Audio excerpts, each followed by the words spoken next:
মাগরিবের পরে কারো সঙ্গে কথা না বলে এই দোয়াটি 7 বার পরে আল্লাহ তাআলার কাছে যা চাইবেন আল্লাহ আপনাকে তাই দান করবে।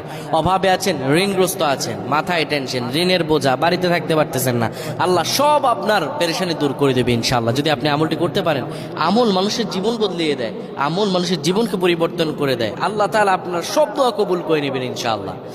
মাগরিব নামাজের পরে কিবলামুখী হয়ে থাকবেন, কারো সঙ্গে কথা বলবেন না, কারো সঙ্গে কথা না বলে কিবলামুখী হয়ে আপনি পড়বেন আল্লাহুম্মা আজিরনা মিনান নার, আল্লাহুম্মা আজিরনা মিনান নার, আল্লাহুম্মা আজিরনা মিনান নার।